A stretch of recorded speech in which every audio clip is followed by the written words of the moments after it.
فَكُلُوا مِمَّا رَزَقَكُمُ اللَّهُ حَلَالًا طَيِّبًا وَاشْكُرُوا نِعْمَةَ اللَّهِ إِن كُنتُمْ إِيَّاهُ تَعْبُدُونَ۔ لہذا اب تم اللہ کے دیے ہوئے رزق حلال و پاکیزہ کو کھاؤ اور اس کی عبادت کرنے والے ہو تو اس کی نعمتوں کا شکریہ بھی ادا کرتے رہو۔ بسم اللہ الرحمن الرحیم، الحمدللہ رب العالمین وصلی اللہ علی محمد وآلہ الطاہرین۔ موضوع گفتگو کھانا اور پینا، اور ہماری اس گفتگو کا عنوان ہے ہوٹلوں اور ڈبوں وغیرہ کے کھانے کا حکم۔ تو پہلے مرحلے میں جانب توجہ دلائیں کہ ہوٹلوں کو 3 اہم اقسام میں تقسیم کیا جا سکتا ہے، اور اسی طرح سے بازار کو بھی 3 اہم اقسام میں تقسیم کیا جا سکتا ہے۔ پہلی قسم ہے سوق المسلم، مسلمانوں کے بازار اور مسلمانوں کا ہوٹل۔ دوسری قسم ہے اہل کتاب کے بازار اور اہل کتاب کا ہوٹل۔ عموماً اہل کتاب یہود و نصارہ کو کہا جاتا ہے،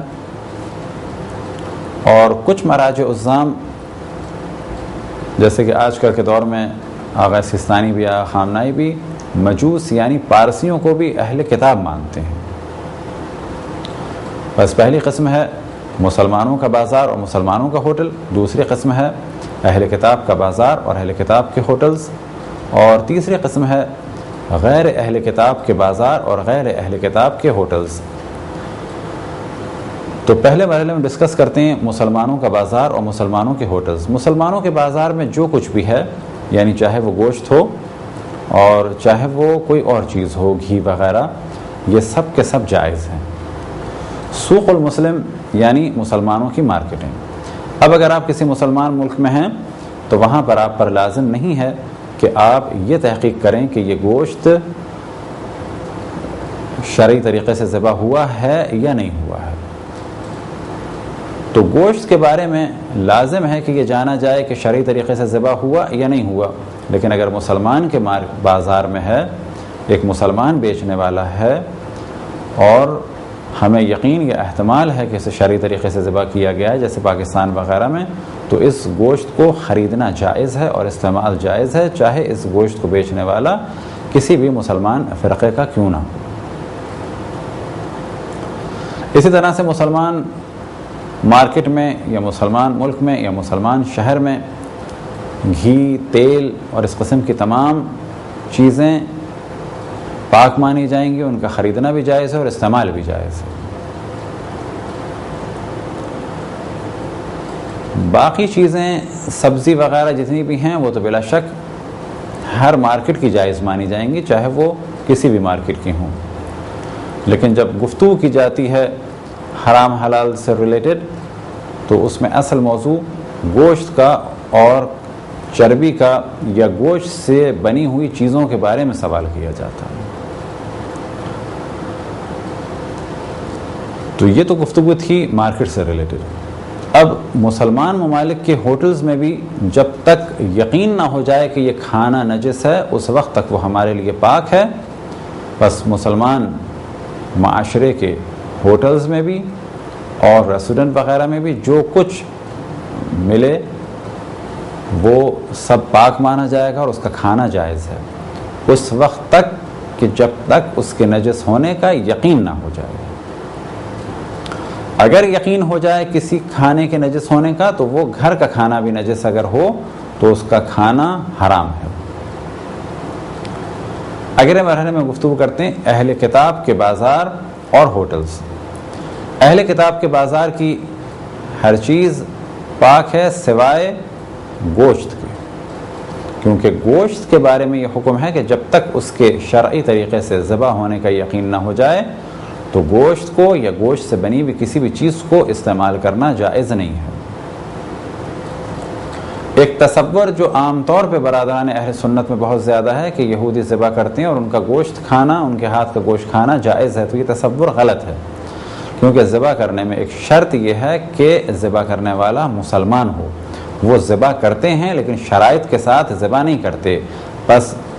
ذبح کرنا الگ موضوع ہے، یہودی ذبح کرتے ہیں یعنی 4 بڑی رگوں کو کاٹتے ہیں، یعنی کھانے کی نالی کو، کھانے پینے کی نالی کو اور سانس کی نالی کو، اور ان دو نالیوں کے ارد گرد جو خون کی اہم دو نالیاں ہیں ان سب کو وہ کاٹتے ہیں، لیکن قبلہ رخ نہیں کاٹتے۔ اللہ سبحانہ و تعالیٰ کا نام بعض لیتے ہیں بعض نہیں لیتے، اور جو سب سے اہم شرط ہے یہ کہ ذبح کرنے والا مسلمان ہو، لیکن وہ مسلمان نہیں ہے۔ بس ذبح ہونا الگ موضوع ہے اور شرائط کے ساتھ ذبح ہونا الگ موضوع ہے۔ بس یہودیوں کے ہاتھ کا ذبیہ بھی حرام ہے، عیسائیوں کے ہاتھ کا بھی ذبیہ حرام ہے، مجوسیوں کے ہاتھ کا بھی ذبیہ، یعنی وہ جانور کہ جسے انہوں نے مارا ہو اس کا کھانا حرام ہے۔ اس کے علاوہ اور چیزیں کہ جن کی نجاست کا علم نہ ہو وہ پاک ہیں، اور وہ چیزیں کہ جن کی نجاست کا علم نہ ہو، مثال کے طور پہ سبزیاں، ترکاریاں، آئس کریمز اور بعض سویٹس اور چاکلیٹس وغیرہ، یہ سب جائز ہیں جب تک کہ یقین نہ ہو جائے کہ ان میں کوئی حرام چیز شامل کی گئی ہے یا یہ کہ یہ کسی نجس چیز سے نجس ہو گئے ہیں۔ بس اگر کسی مسلمان ملک میں یا کسی اہل کتاب ملک میں یا مارکیٹ میں اگر پتہ چل جائے کہ اس چاکلیٹ میں نجاست ہے یا اس چاکلیٹ میں شراب ہے تو وہ نجس بھی مانی جائے گی اور اس کا کھانا بھی حرام ہے، چاہے وہ مسلمان نے بنائی ہو، چاہے وہ کسی اہل کتاب نے یعنی یہودی یا عیسائی یا مجوسی نے بنائی ہو۔ اب اگر ہم جاتے ہیں کسی اہل کتاب کے ہوٹلز میں تو وہاں گوشت کے علاوہ جتنی چیزیں ہیں ان کا کھانا ہمارے لیے جائز ہے، بشرط یہ کہ ان کے نجس ہونے کا یقین نہ ہو۔ مثال کے طور پہ کوئی ایسی ڈش ہے کہ جو بنی تو سبزی اور آٹے سے ہے، یعنی اس میں زیادہ استعمال ڈبل روٹی کا یا روٹی کا ہے، یا فرض کریں کہ ایک ایسا پزا ہے جو ویجیٹیبل سے بنایا گیا ہے، تو کیا وہ اہل کتاب کی دکان سے خرید کے کھایا جا سکتا ہے؟ تو جواب یہ ہے کہ کھایا جا سکتا ہے، بشرط یہ کہ اس میں کسی نجس چیز کے شامل ہونے کا یقین نہ ہو۔ بس اگر اس میں گوشت ہے، گائے کا ہو یا مرغ کا ہو یا سور کا ہو یا کسی بھی چیز کا ہو، تو وہ پزا نجس بھی مانا جائے گا اور حرام بھی مانا جائے گا، کیونکہ اگر اس میں سور کا گوشت ہے تو بلا شک ہر صورت میں حرام ہے، اور اگر اس میں گائے یا بھیڑ یا مرغی کا گوشت ہے لیکن اسے شرعی طریقے سے ذبح نہیں کیا گیا تو اسے بھی حرام مانا جائے گا۔ لیکن اگر کوئی ایسا پزا ہے کہ جس میں ویجیٹیبل کو استعمال کیا گیا ہے اور اس کے نجس ہونے کا ہمیں یقین نہ ہو تو وہ جائز ہے۔ اب یہ اور بات ہے کہ طہارت نجاست کے معاملات میں جتنی احتیاط کی جائے بہتر ہے، لیکن یہاں پر موضوع بیان ہو رہا ہے کہ کون سی چیز جائز ہے اور کون سی چیز ناجائز ہے۔ تو یہاں پر ہم ڈسکس کر رہے ہیں کہ اس چیز کو کھانا جائز ہے، لیکن بہتر یہی ہے کہ انسان گھر کی پاک اور پاکیزہ چیزوں کو کھائے اور ایسی چیزوں کو کھائے کہ جن کے پاک ہونے کا یقین ہو۔ لیکن اہل کتاب کے ہوٹل یا مارکیٹ میں ہر چیز کا کھانا جائز ہے سوائے گوشت کے، اور اسی طرح سے ایسی چیز کے کہ جس کے نجس ہونے کا یقین ہو، مثال کے طور پر اس میں شراب ہو یا کوئی اور چیز ہو۔ مچھلیوں کا کیا حکم ہے؟ تو مچھلیاں چاہے مسلمان مارکیٹ کی ہوں چاہے نان مسلم مارکیٹ کی ہوں، اہل کتاب کی مارکیٹ کی ہوں، ان کا حکم یہ ہے کہ یقین ہونا چاہیے کہ انہیں زندہ شکار کیا گیا ہے اور یہ ایسی نسل کی ہیں کہ جن پر چھلکے ہوتے ہیں۔ اسی طرح سے ایک سوال کیا جا سکتا ہے پیکڈ کھانوں کے بارے میں، تو مسلمان ممالک میں جو پیک کھانے ان کو جائز مانا جائے گا کیونکہ وہ مسلمان مارکیٹ کے ہیں۔ اب اہل کتاب ممالک کے وہ کھانے جو پیک ہیں تو اگر ان میں گوشت ہے تو وہ سب حرام ہیں۔ اگر مچھلی ہے تو یہ تحقیق کرنی ہوگی کہ یہ مچھلی چھلکوں والی ہے یا نہیں ہے۔ اسی طرح سے مایونیز وغیرہ میں بھی تحقیق کرنی ہوگی، وہ کہ مایونیز حلال ہے لیکن بعض مایونیز ایسے ہیں کہ جن میں گائے کا گوشت یا بکرے کا گوشت یا مرغی کا گوشت ڈالا جاتا ہے۔ اب اگر وہ نان مسلم ممالک کے مایونیز ہیں اور ان میں کسی قسم کے شراب یا سور کے گوشت یا گائے کے گوشت یا کسی اور گوشت کا یقین نہیں ہے تو وہ مایونیز پاک ہیں، لیکن ایسا مایونیز کہ جس میں کسی قسم کا گوشت ہو تو اس مایونیز کو استعمال کرنا حرام ہے۔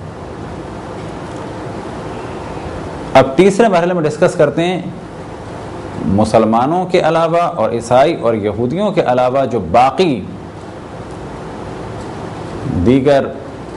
بازار اور ہوٹلز ہیں تو ان کا حکم یہ ہے کہ سبزیاں اور اس قسم کی چیزیں پاک ہیں، اور وہ چیزیں پاک ہیں کہ جن کے نجس ہونے کا یقین نہ ہو، لیکن گوشت اور گوشت سے بنی ہوئی ساری چیزیں یہ سب حرام ہیں۔ گوشت اور گوشت سے بنی ہوئی چیزیں سب حرام ہیں، یعنی تقریباً وہی حکم ہے کہ جو باقی اہل کتاب کا ہے۔ اب یہ سوال پیدا ہوتا ہے کیا کسی ہوٹل میں جا کے یہ پوچھنا ضروری ہے کہ اسے کس نے پکایا ہے؟ فرض کریں پاکستان میں پوچھا جائے تو جواب یہ ہے کہ یہ پوچھنا ضروری نہیں ہے۔ اسی طرح سے اہل کتاب ممالک میں بھی پوچھنا ضروری نہیں ہے، اور اگر معلوم ہو جائے کہ یہ کون ہے تو یہ پوچھنا بھی ضروری نہیں ہے کہ اس نے ہاتھ کس صورت میں لگایا تھا۔ ہاں یہ جاننا واجب ہے کہ اگر اس میں کوئی گوشت کی پروڈکٹ ہے تو اس کے بارے میں پتہ ہونا چاہیے کہ یہ ذبح شدہ ہے یا نہیں ہے۔ بس اگر آپ کہیں باہر جائیں تو وہاں پر